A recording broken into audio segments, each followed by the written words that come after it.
All right, well, welcome everyone. I think we'll go ahead and get started. My computer is saying it's like 6:01 and my phone is saying it's 5:59. So I will split the difference and hope it's right about at 6. So we just want to welcome all of you tonight to our webinar on Your Kansas Farm Open for Business.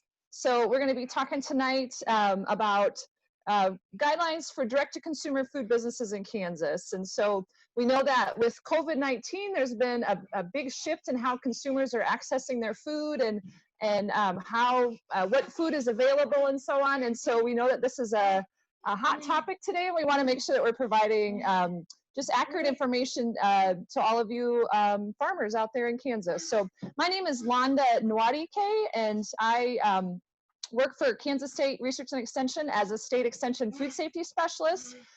Incidentally, I also work for University of Missouri Extension as an extension food safety specialist. So I'm housed in the Kansas City area, so I can try to cover the two states. But we have a great team from K-State Research and Extension that's helping with the webinar tonight.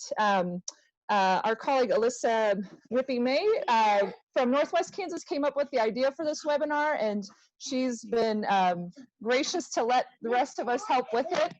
And we really appreciate our colleagues with the Kansas Department of Ag as well. And I'm going to go ahead and advance to our next slide here. Okay. And by the way, I apologize. I have 3 kids, and the youngest is 3, and he loves being wherever mom is. He makes a lot of noise, unfortunately. So hopefully you can hear me okay. I won't be speaking the whole night, so that'll be good.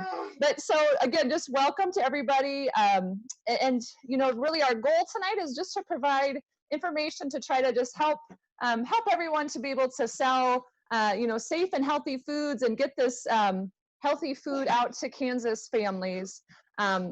So tonight, I'm just going to go over the agenda briefly here, and then we'll introduce the speakers as they come. But as I mentioned, Kansas State Research and Extension, is working closely with Kansas Department of Ag to put this on. So we really appreciate that partnership of working together with the Kansas Department of Ag. And there's a number of people, again, behind the scenes with K-State Research and Extension and KDA helping to make this happen. So, so tonight, just briefly, this is what we're going to be doing. We're going to have a presentation from KDA that'll talk about just kind of overview of why there are regulations, and then who regulates what, just to give you an understanding of where to go if you have questions. Then we're excited that we have presentation from our family farms. So the Roush family, I believe I said that right, or Roos, they're going to be presenting about their farm. They raise meat and sell, or they raise cattle, livestock, and sell meat. So they're going to be talking about what they've done for direct-to-consumer sales and how they've been marketing and the online platforms that they've been using. So you can get some ideas for your own farm as well. Then we'll be having a time of breakout sessions. And so in the breakouts, so when you registered for this event, we asked you to select which breakout session you'd like to go to. And you know, this is a little different than when we do in-person workshops, and you can kind of go to whatever room you want. Tonight, our very adept K-State Olathe IT person, Eric Racky, is going to be, based on what you put when you registered for the event, he's going to be putting you into that breakout session.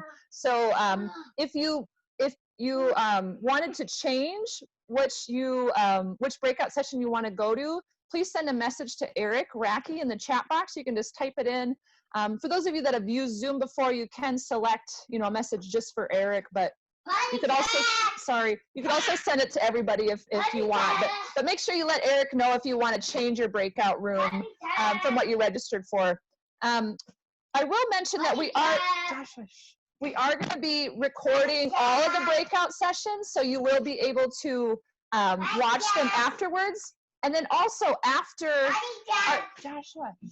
the breakout sessions, we'll be having a time when all the speakers will come back. We'll come back into the main room, and we'll have a time for question and answers. So then you'll be able to ask, you know, if you go to the meat session, you'll still be able to ask questions to the dairy foods group. Joshua, you have to do it. So, and when you're asking questions, we just ask that you type them into the chat box. Then you won't have, hopefully, background noise like I do. I'm so sorry. And then, so after the question and answer time, then we'll have just, final comments and evaluation session. And again, just wanted to make sure I mentioned that we are recording this session so that you can review it afterwards and you can share it with others who might be interested. I'll share at the end a link to the website where we'll be sharing it. It's our K-State Research and Extension Local Foods website is where we'll be sharing it. So we encourage you to look at it afterwards. And again, we'll be recording all 3 breakout sessions to be able to access all of them afterwards. Okay, so with that, I am going to stop sharing. And let me see, I am going to turn it over to Adam Inman. Adam is with the Kansas Department of Agriculture Food Safety and Lodging Program. And Adam is going to give us an overview again of why we do have regulations and then who covers what. And then I'll mute myself so you can hear better. Thank you so much. All right, good evening, everyone. Yes, my name is Adam Inman, and I'm the Assistant Program Manager for Food Safety and Lodging at the Kansas Department of Agriculture. And we appreciate this opportunity to spend some time with you talking about how we can support food sales from farms and appreciate, again, this opportunity. So hopefully we can make this technology. Londa, can you confirm that I get the slide shared okay? Yep, it looks good, Adam. Farm food sales is what I see on the screen. Great. So we'll see if we can get this to advance. All right. So this evening, I'm going to talk about the why, start with the why of why we have food safety requirements, get a little bit into compliance approach that we take in helping folks be in compliance with the requirements, and a little bit of an overview about who inspects what, because there are some divisions and sometimes that creates some confusion among folks of what particular program within KDA, or if you're dealing with interstate sales, what program nationally that you'll be interacting with. So hopefully we'll shed some light on that today. So of course, starting with the why do we have food safety requirements? It's because food does cause a lot of illness, and these are the most recent estimates. They're getting a little bit older, but hopefully there'll be some more current ones coming out. I'm sure they'll be delayed a little bit with the current COVID situation, but at last estimate, 48 million cases of foodborne illnesses occurred each year, and that's about 1 in 6 Americans could expect to have a foodborne illness in any given year. And many hospitalizations and deaths were caused by that. And of course, with lost wages, lawsuits, and all those other costs that could go into a foodborne illness, there is a cost to the economy. And the 2012 estimate was $77 billion nationally. But of course, the real impact of foodborne illness is the people who have these illnesses. And so some stories shared by victims' families at stopfoodborneillness.org. Unfortunately, there are all too many of these. And it's, again, what nobody wants and what we're all trying to prevent.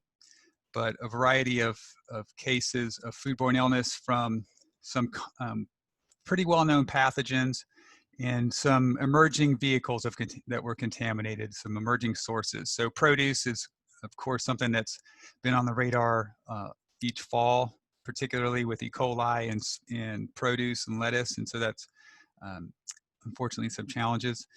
The traditional kind of model of E. coli illness was undercooked hamburger, and the Jack in the Box outbreak many years ago, story shared by Lauren Beth's mother. She was a victim of that Jack in the Box outbreak.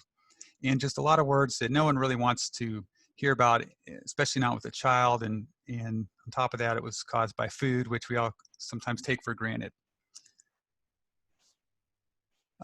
We're often asked why certain food products are regulated, or why are there so many regulations and requirements around food to help us provide safe food. And one that we get quite often is about home processed types of foods. And so sometimes we forget the history of things, why rules maybe came into place, and why those still need to be in place, because there are still risks and concerns. So historically, there's been an example of botulism throughout history. And even as recently as 2015, there was a case in Ohio where some home canned potatoes were used in potato salad, shared at a church meal, and caused botulism. So all in all, of course, the reason we have food safety requirements is because we all want to have safe food. Now, if I had gotten stuff together, we could have maybe done a polling question, but I suspect that the answer would have been 100%. Do you want to have safe food? And I think that would have been yes, all in on safe food. So really, the question is not, do we want to have safe food? It's how do we get there? And that's where KDA comes into play as the agency that's responsible. It's been tasked with providing safe food, regulating food sales in Kansas. So of course, KDA's purpose is to serve, promote, and grow the state's largest industry, which is of course agriculture. And so we take that job very seriously. We feel that that what we do is that how we do what we're tasked with doing is as important as what we do. So we do take a very educational approach to our compliance activities, our regulatory activities. We always start from an educational aspect, and then occasionally we need to move on beyond that educational aspect, and so our approach is to educate, warn, and enforce. We're always looking at systems, food safety systems, to look at the whole system and to see if those systems are working to help provide safe food. And a big part of this is collaboration, and that includes dialogue before, during, and after inspections.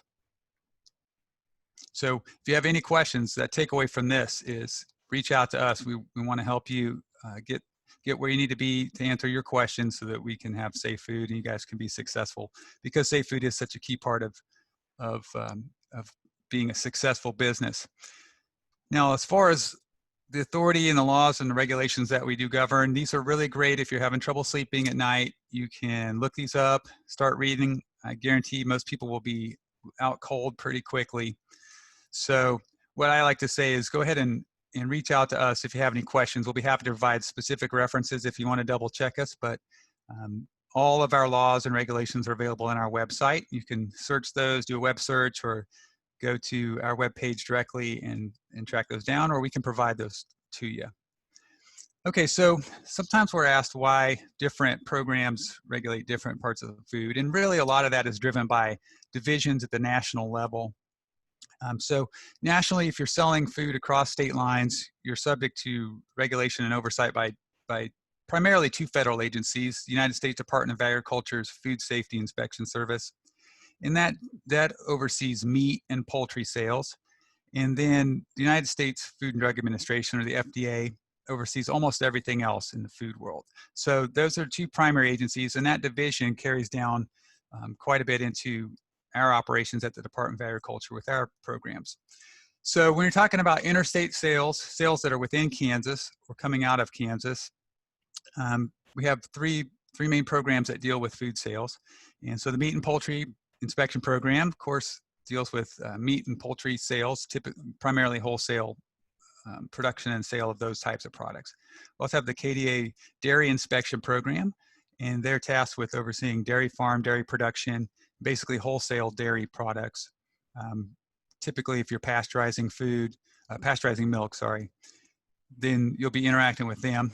And then pretty much all other foods, eggs, restaurants, other food processors, other wholesale sales, direct-to-consumer value-added types of sales, those are in my program, the Food Safety and Lodging Program.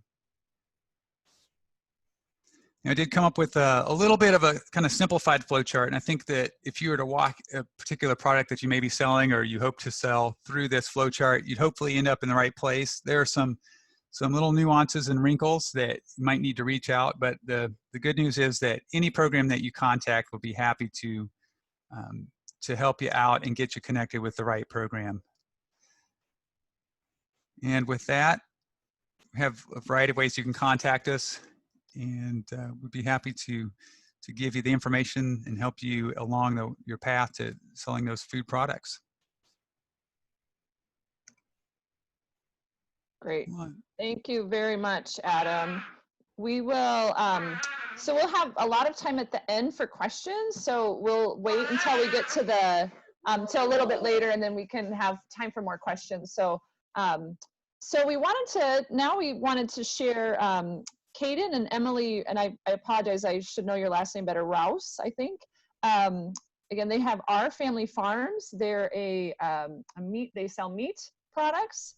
And so they're going to be sharing just some of their experiences with how they're selling meat online and how, and you know, the online platforms and so on that they've been using to sell their products. So Emily, oh, there they are. Great, perfect.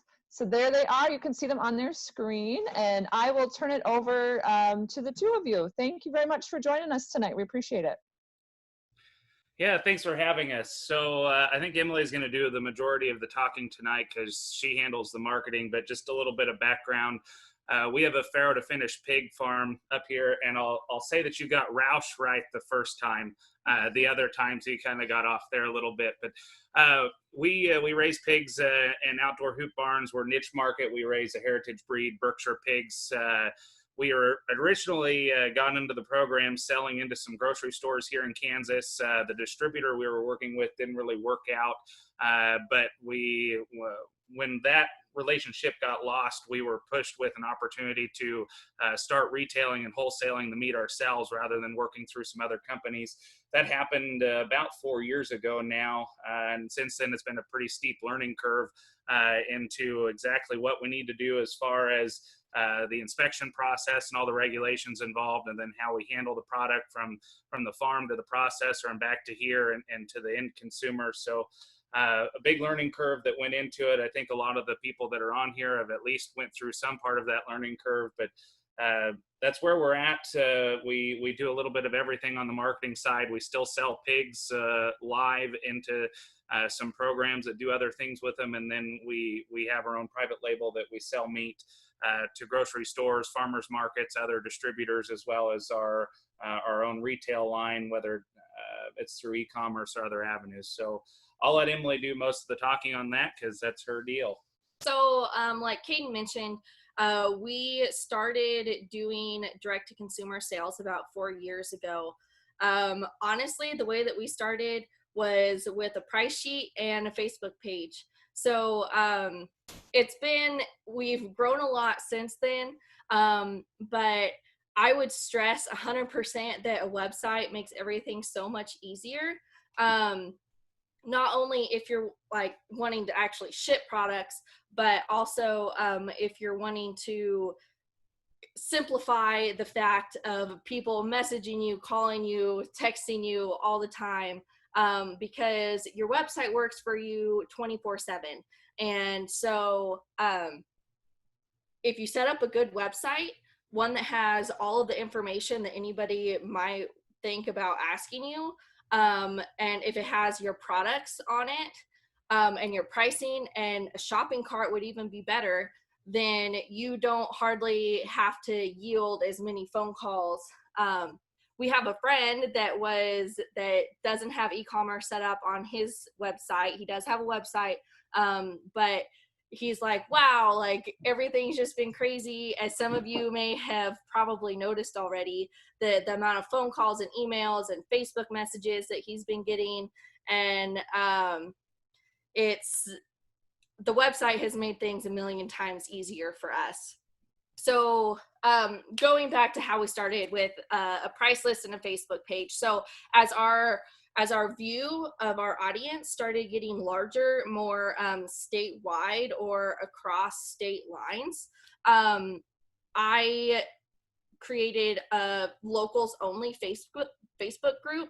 So our local pricing is a little bit different than our online prices for multiple reasons, mostly because it costs a lot more to ship product and obtain and keep a website going, not to mention credit card processing fees, that sort of stuff on the back end.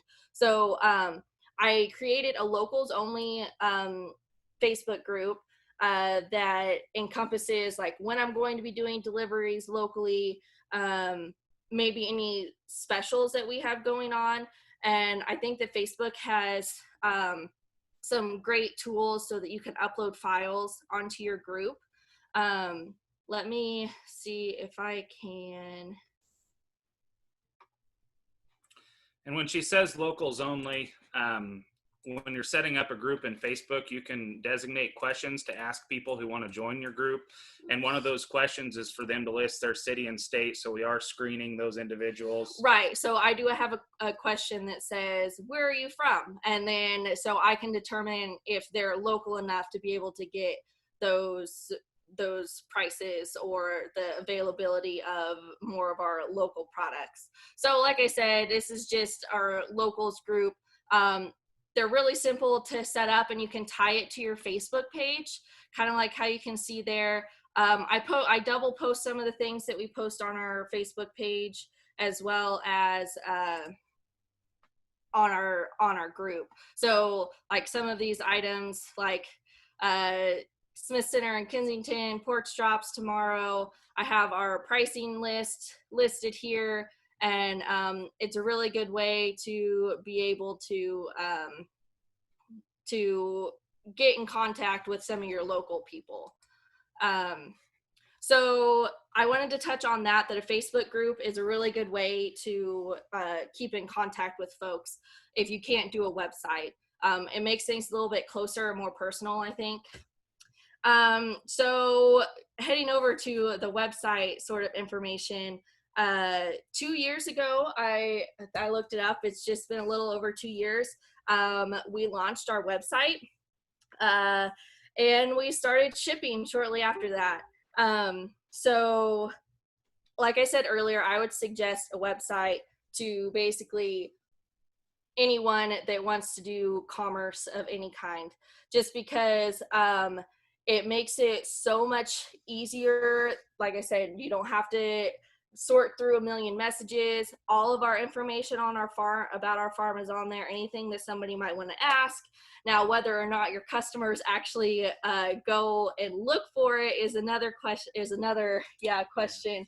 At least you don't have to reinvent the wheel, and you can just take a link from the website and put it in the Facebook comment and say, hey, the answer to your question's here, and it saves a lot of legwork. Right. On commenting on Facebook and social media platforms. Right. So they might be like, oh, like, where are you located? And you can send a link to your website that talks about yourself and your farm and where your farm is actually located at. So it makes everything a lot more simple. And a lot of times people will actually go through and look at your website before they ask those questions, but not everybody does.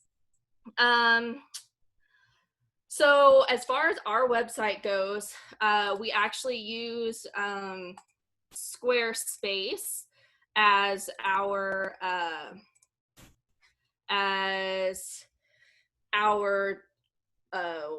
web platform. Yes, platform. It was recommended to us just because of the ease of use, which I would agree. Being able to set it up, I'm not going to lie to you, it takes a long time to set up a nice looking website.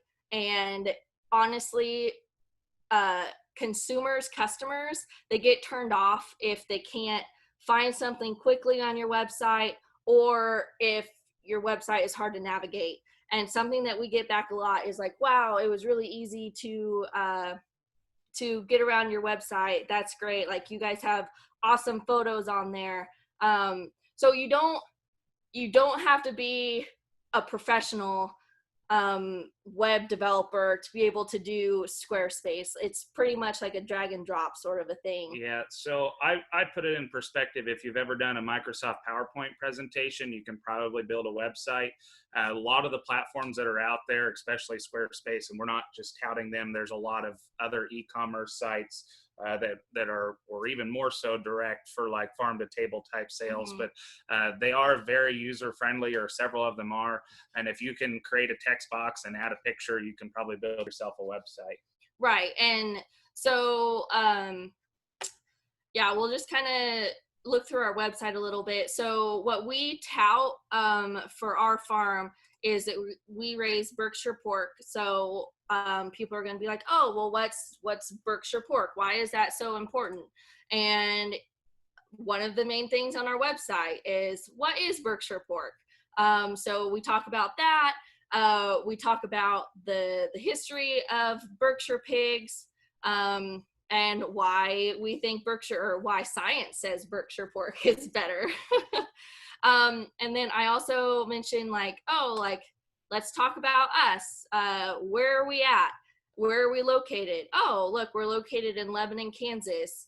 Yeah, right there in the first sentence of the About Us, Lebanon is known for being the geographic center of the United States. So, fun fact.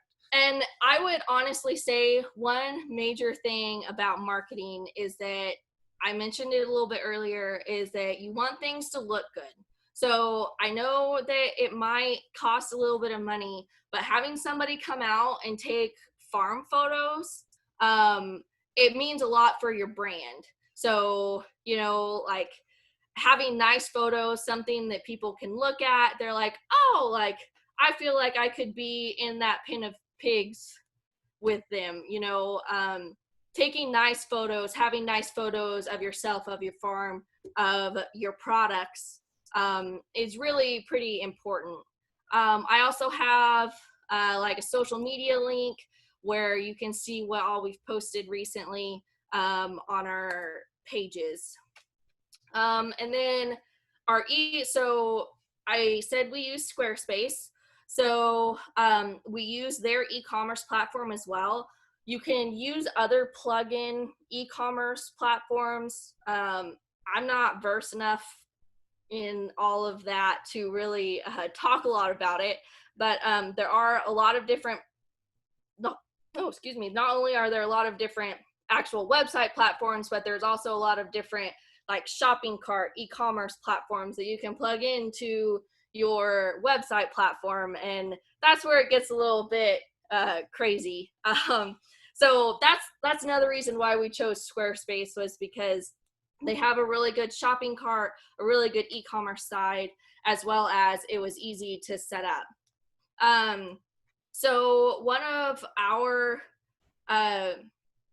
my biggest things is that I like to be able to take pictures of our own products. So most of you all probably have a unique product. So like I said, Berkshire pork is going to have a darker color. It's not going to be as pale as like other breeds of pig, and it also is going to have more marbling. Not to mention, we also have some very unique cuts of pork. So for me, taking pictures of our own product was a huge, was something that I absolutely wanted to do. And I also feel like if you have your own photos, that if you're using stock photos, like that's fine. I know not everybody is a professional photographer, nor can you, like, not everybody can reach out to a professional photographer to be able to take pictures of their cuts or their products. But if you have such a specialty product, stock photos aren't going to do your product justice. Not to mention, if your stock photos are all coming from different places, they might look out of place. So like my bacon in picture here, like that one kind of looks out of place. I should really take a better picture of it. But that was a picture from 3 years ago, and I'm not taking the extra time to redo it. So I kind of feel like uniformity makes your website look more professional, kind of tying back to the fact that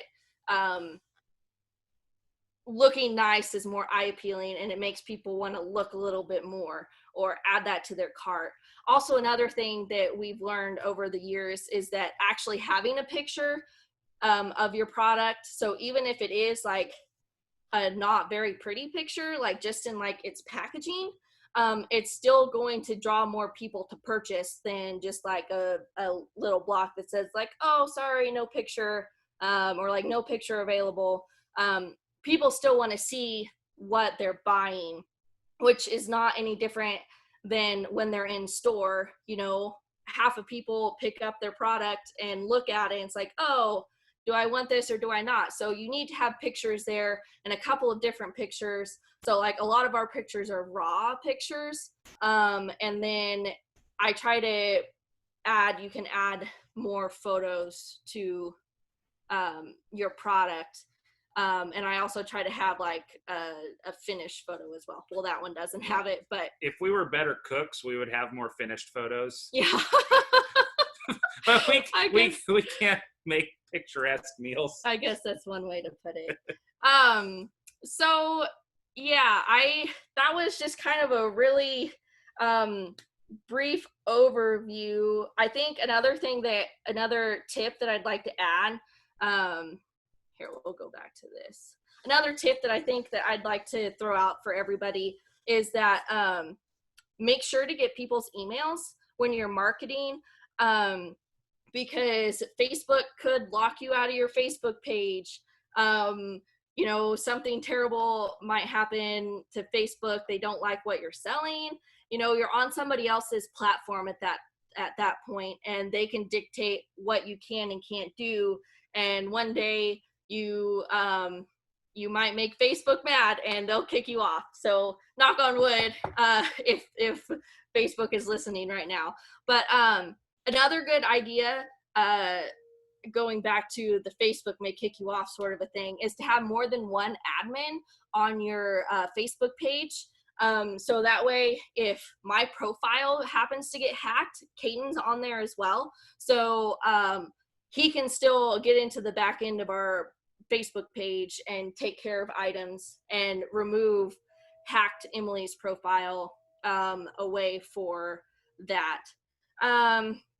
But make sure that you get people's email addresses. That's a really good thing with, if you have a website, you can add on like join our email list. Or if you have, say, MailChimp is what we use.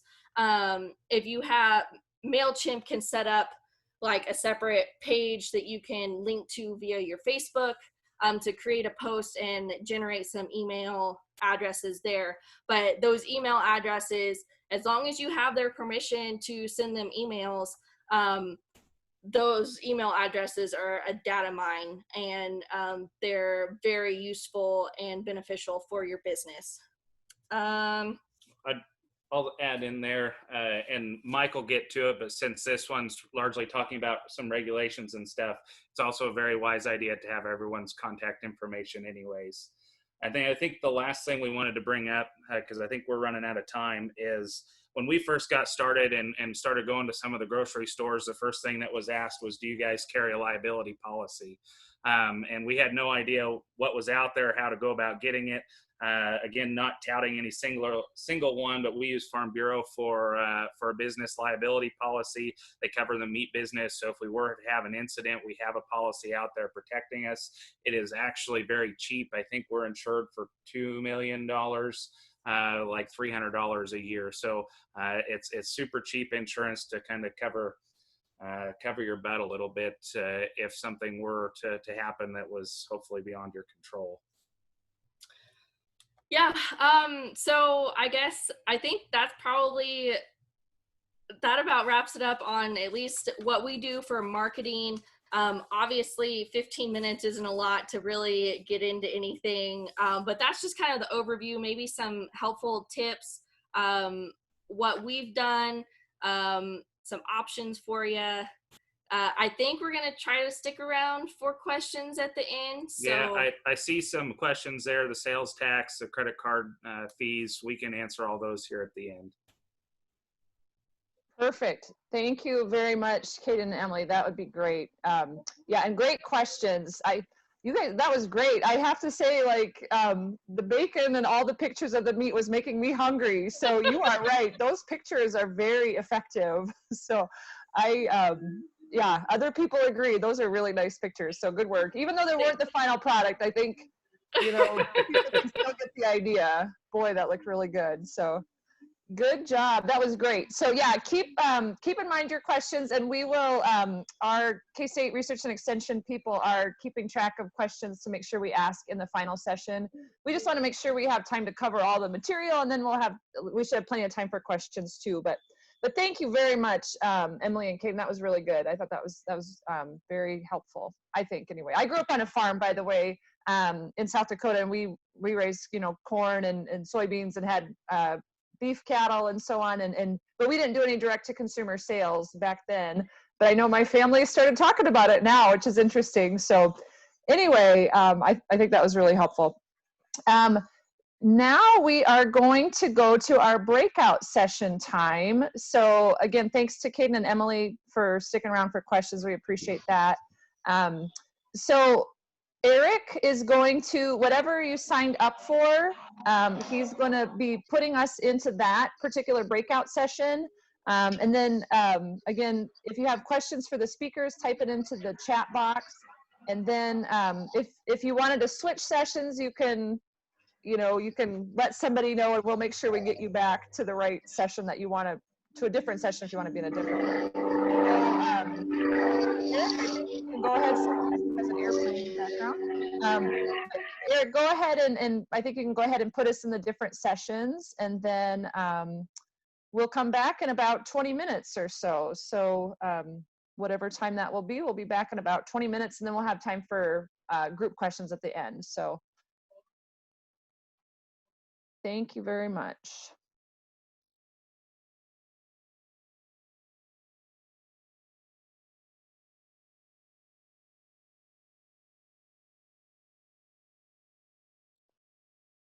Okay, so I see there's 6 people left in this room, or maybe 7.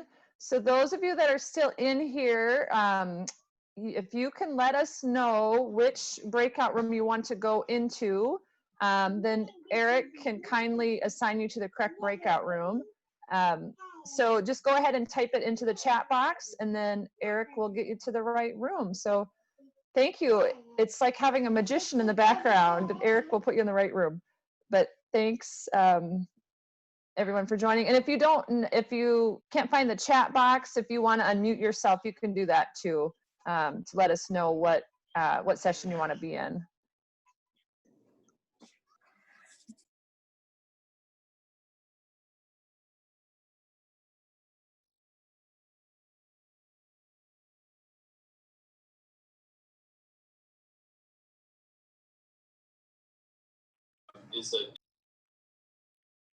Londa, this is Lisa Jones with KDOR. I just wanted to be available for any questions. I don't know which breakout.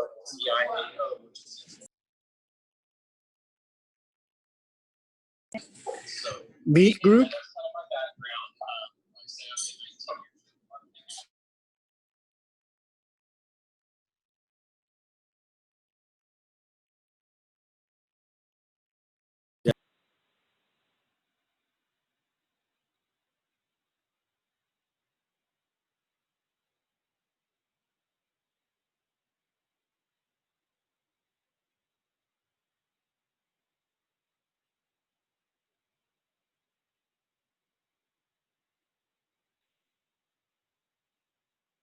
Great.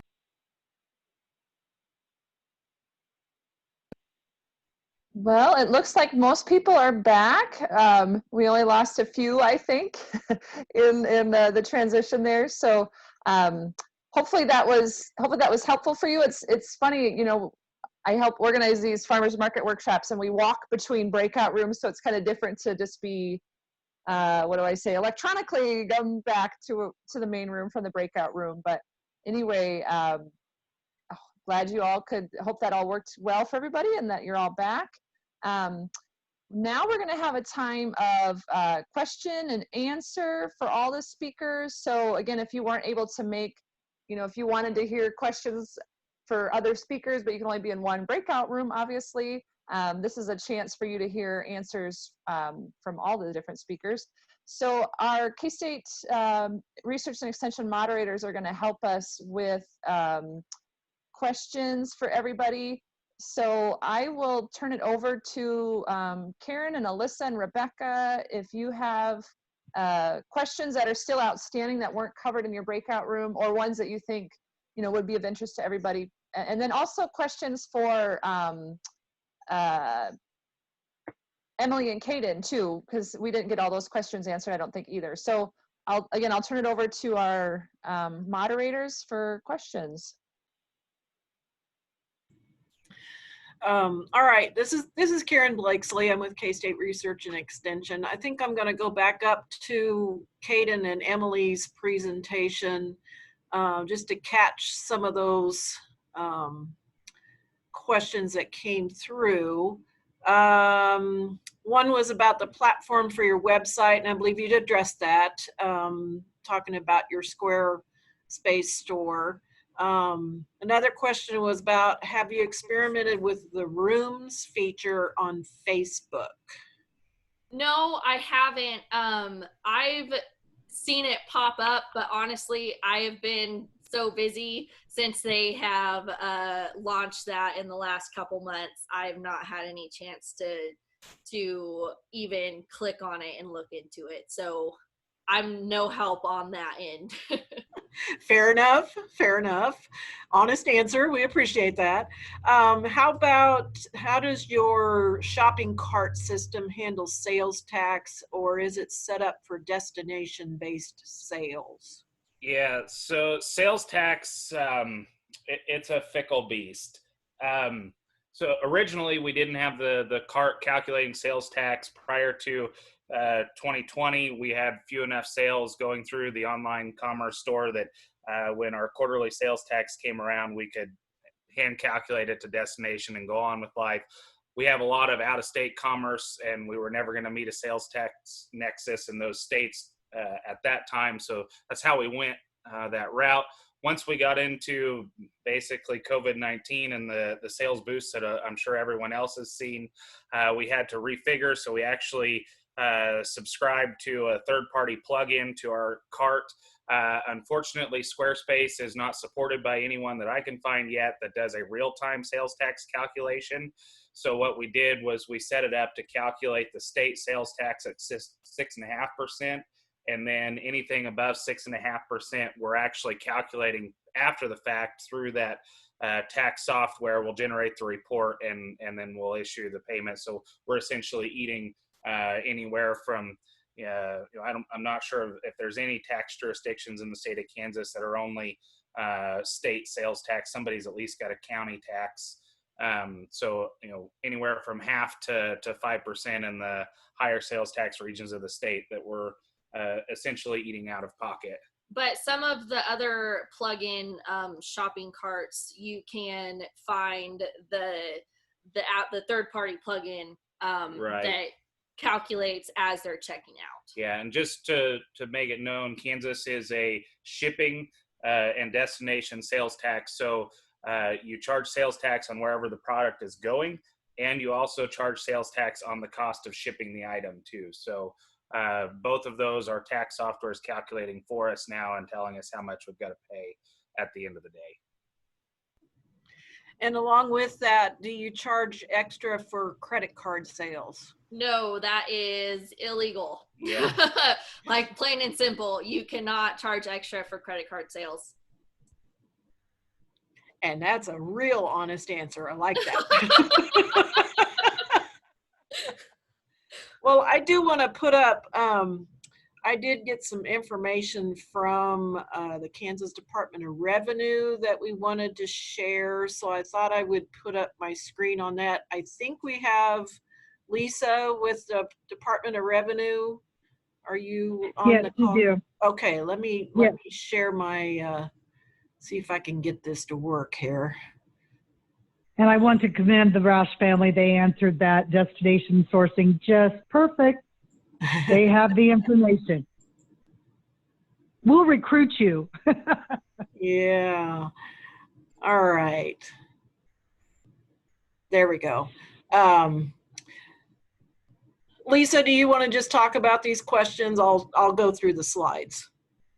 Yeah, it's just basically, I think that a lot of people initially think that agriculture is somewhat tax exempt, and they have to realize that they are working as a business and they are reselling those products. So the consumer is required to pay the sales tax. So we have some tools available on our website of ksrevenue.org that they can plug in addresses if they're selling at their own farm and don't have the actual correct tax rates and jurisdictions. We do recommend that you register your business just because you have some additional exemptions and pros that you can use if you have a registered number. when you go out and buy any kind of consumables that would be used within, like your canning jars, or, you know, the containers that you would put your produce in. Those types of things could be considered an exemption if you apply for that certificate. So there's ways to benefit from that. And there is a tab to register your business right off of ksrevenue.org. Doesn't cost any money, and it gives you that capability of having some exemptions available to you.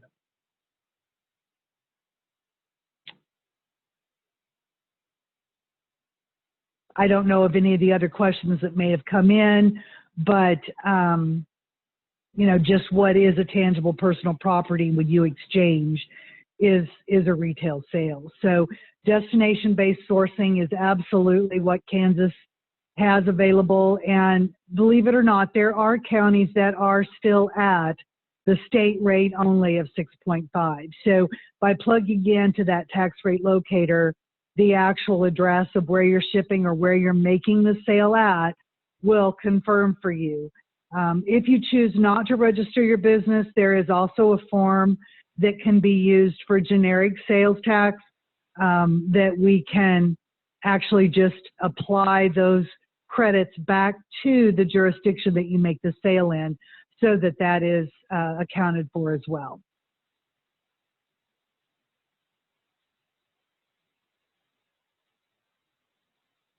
Were there any other questions that came through from any of the attendees? Let me see here. Did you want to talk about the sales tax paid without registering? Did you cover that? Right. There is a form out there on that ksrevenue.org. The form name is CTE, that's Charlie Tom Edward -50. And you can print that off and you can fill that out for every jurisdiction that you may go to. If it's at your existing farmer's market, or if you go to the next county, you could have either one of those forms filled out. A lot of times the coordinators will already have those forms for you, so definitely check in when you get your booth space.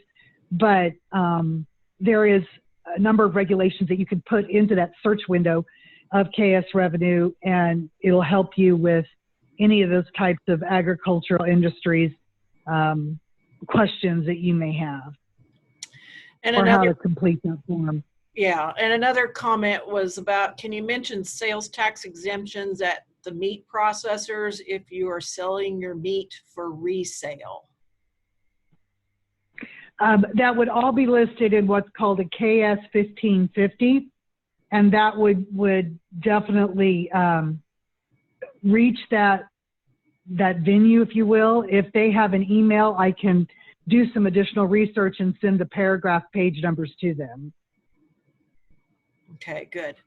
And another comment was, being registered does require returns to be filed according to your filing status, even when no sales. Is that right?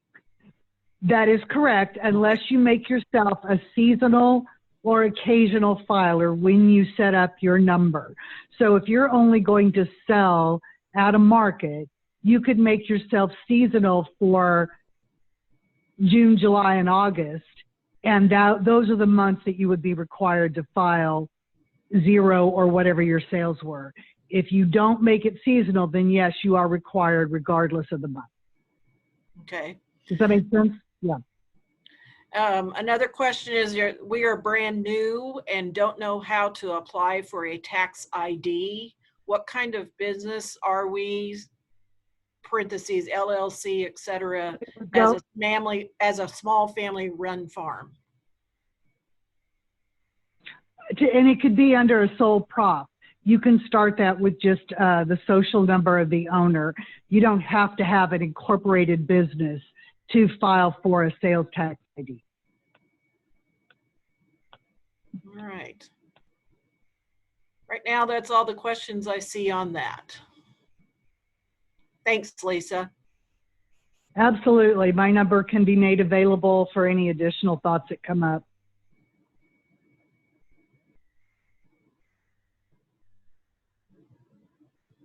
Did we get all the questions answered for Kaden and Emily?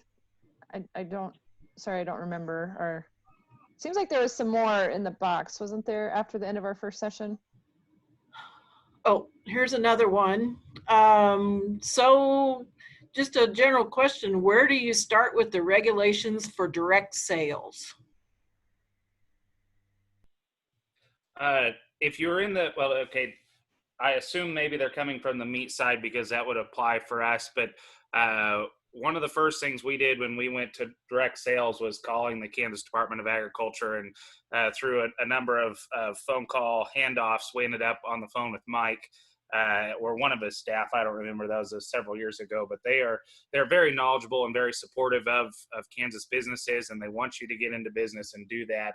And they kind of gave us the 1, 2, 3 of what we needed to do to get started, as far as the right inspections to have, what we needed to have on farm. And then shortly after you register for that license, you're on the meat side, it's a retailer's wholesaler's license. Mike actually does a spontaneous inspection and audit. He pops in at wherever your cold storage space is at. And then that first meeting was very, very beneficial for us. He went through, again, a 1, 2, 3 of this is what you guys need to be keeping track of information-wise, and this is what you need to have for records and all that sort of thing. And that was really the first step. And then I guess regulation-wise, that's they pretty much handle it. We process at a USDA inspected facility, so we're eligible for interstate commerce, which was a big thing that we wanted to start with. But as Mike said in his presentation, I'm not sure however many of you were in his breakout, but you know, the inspections are very similar between state and USDA, but you do have to have the USDA to go across state lines. And our big deal in Lebanon, we're 15 miles from Nebraska, and I'm sure that's can be the same for a lot of people, whether you're 15 or 30 minutes away from a bordering state. There's a good chance you'll make sales across that state line, and if so, it's just best to have your bases covered on the USDA side. I hope I answered that question. That it's not really all our ballpark for regulations, but the guys at the state office are very knowledgeable and help us through that path. And ladies.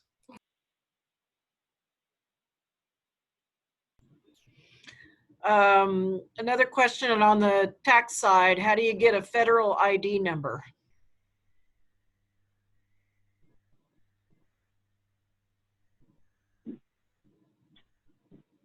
That's not something that the state actually has on their revenue page.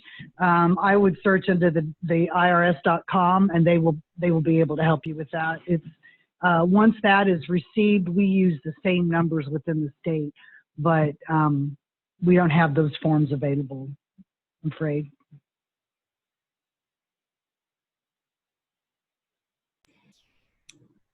All right, any other questions out there?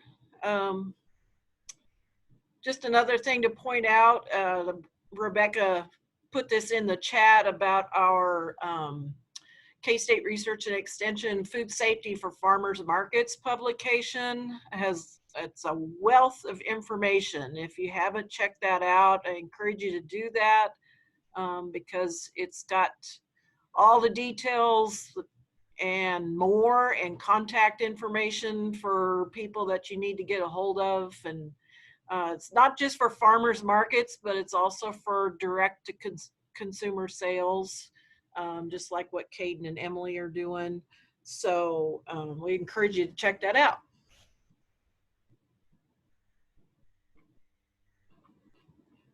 Great.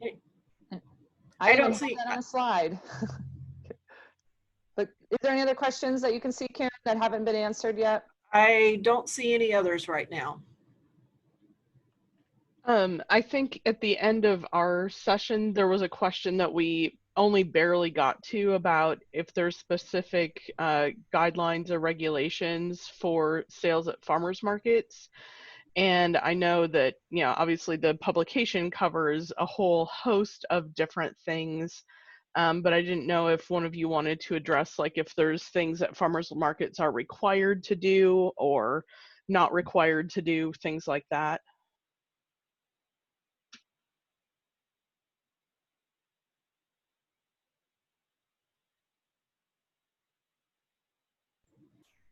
Adam or Londa, you want to take that? I was going to see if Adam was going to go first, but Adam, are you still around? Do you want to answer that one? Yeah, well, so just from our standpoint, I just think generally it's really on the independent vendors at each market as far as what their products and the requirements for their specific products that they're selling to make sure that they're in compliance with that. As far as the market itself, we do, of course, encourage folks to check out the Farmers Market program. And I think there's some of our marketing team at Department of Agriculture is available and would love to help you work through that process if you're a market manager or thinking about starting that. So yeah, it just depends a lot on the products, and the markets themselves can take advantage of the farmers market registration that the Department of Agriculture administers. And then of course each market, a lot of them have their own kind of feel or their own setup or their own requirements for their vendors, and so that's a decision that they can take on. But yeah, product specific, we'll help you if it's a general question or a specific question that comes up. We'll get you the right people. Yeah. Alyssa, do you have any questions from your session? Otherwise, that's a good segue into a slide that I have on the end here. And here's a question on, actually, this is for the meat people. Any advice, guidelines for properly shipping meats?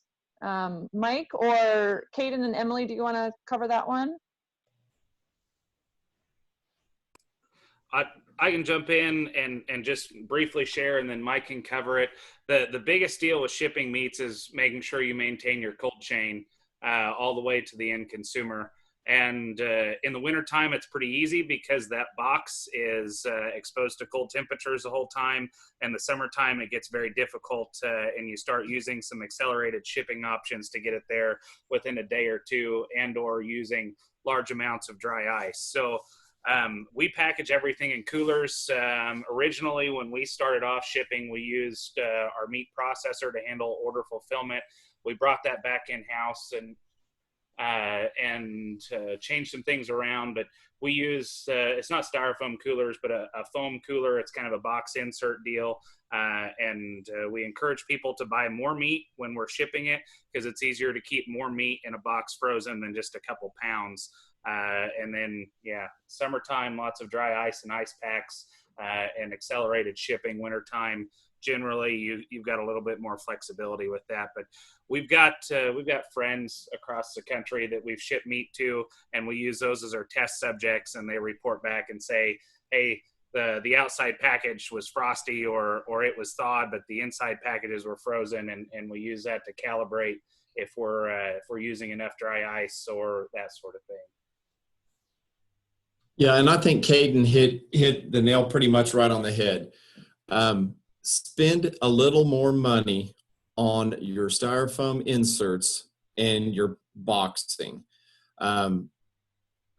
It's all about a time-temperature relationship. And it's like you said, if you have a good styrofoam insert and you have plenty of dry ice, and if you can really pack the meat in there tight, I think you could get 2 to 3 days out of it pretty much going through the mail system. Like you said, when it's winter, it's easy, but in the summertime, get prepared because you might end up with some complaints. So.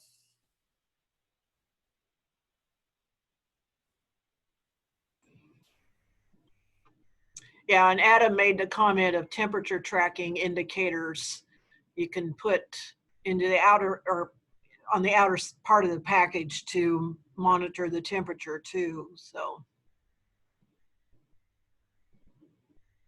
Oh, great question. So I think I'll go ahead unless anybody else has other questions. Yeah, there was a comment about training on starting a business tax-wise. Yeah, that can be a whole nother training, exactly. And, you know, we just touched the tip of the iceberg on that whole topic here. So we thank you for your comment on that. And yeah, we could do a lot more. We've been talking about doing more sessions after this, so we're open to ideas. So Londa, I think you have that in your survey, right? Yes, exactly. So that is exactly the sort of feedback that we want for the survey. so I'm going to go ahead and just share my screen and finish this out, because I know that people probably have other things they want to do tonight too. So I did put this in the chat box, the evaluation link, so you can fill that out. It's always great for us to get, you know, feedback on how to improve, and then other topics that you'd like to have covered that would be relevant to you, you know, as a direct marketing farmer. And I was even thinking, you know, Kate and Emily did a great job. Maybe we could even have something longer with someone like them. But anyway, you know, please let us know any feedback that you have for future webinars. We wanted to get this out as soon as we could, so we did it really quickly to get it out quick, but you know, we do intend to organize other ones in the future too. We just haven't come up with specific topics. We wanted to hear from you all what topics you had too. I already gotten a few emails from some people that had to leave early asking about the recording. So the recording will be available, and including all the breakout rooms. So that way, if you know, went to the meat room, but you still want to hear what the value added room talked about, you'll be able to listen to that recording as well. So those will be available, you know, in the next few days. We'll get it organized on our local foods website. This is our K-State Research and Extension local foods website. There's the URL there listed. And I'm going to show a picture of the website as well. Karen Blakesley, who was just speaking, did a great job putting this together really quickly, so that we could try to provide kind of a one-stop shop for all of K-State Research and Extension's resources related to local foods. So, you know, you can scroll down and look more at that website to find more information, but we have the publications that have been mentioned, and you know, information on gardening as well as raising meat, and you know, selling products and so on. So hopefully this is a good resource that you can find lots of information. K-State Research and Extension, we also have a food safety website that again, Karen organizes, and she does a great job of keeping that together. So this is a picture of that farmers market regulations and best practices document. So it does have, and I know somebody asked earlier about other things farmers markets need to know. On the last page of this document, there's a lot of, a whole bunch of, a table of, you know, maybe 20 different links of different, you know, if you're interested in double up food bucks, here's who you talk to. If you're interested in sales tax, here's who you talk to. You know, if you're interested in this, talk to this, or Senior Farmers Market Nutrition Program, you know, so all these different programs, there's links on the last page that help you to learn more about, you know, more about the farmers markets. We're actually working on updating this publication right now. We just haven't quite gotten it finalized yet, but we're working on that to keep it updated so that it is current. And so KDA and K-State Research and Extension work together on that every year to keep that fresh. And you know, we call it the farmers market publication because that's kind of been the main driver of local foods sales in Kansas, but we can see that that's changing. And so we have talked about in the future, we might call this more like, just be more inclusive in the term of calling it regulations best practices for direct to consumer sales. So I think that's my last slide. I just put in, I know the KDA people's, the speakers there, Adam had their contact information in his slide too. And so I just put Karen and my contact information, but again, all of our K-State Research and Extension local offices as well can help answer questions, or they can direct people to the right place to get questions. So we really encourage you to reach out to your local extension office. And I think that's it. And it's probably right about at time. So I see lots of chats coming in here. Let's see. Oops. And sorry, my Zoom is showing up really weird right now. I'm going to stop sharing. Okay, there we go. Sorry. Yeah, and we can put on the local foods website, we can put contact information for people also. So if that'll be helpful.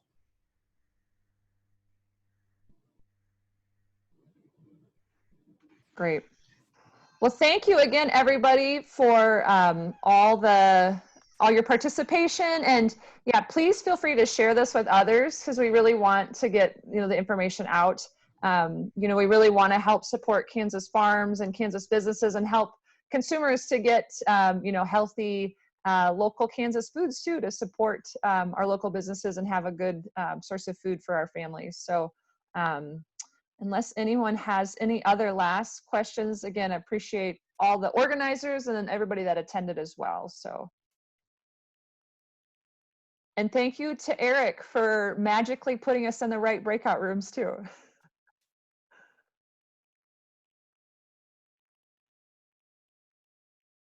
right, great.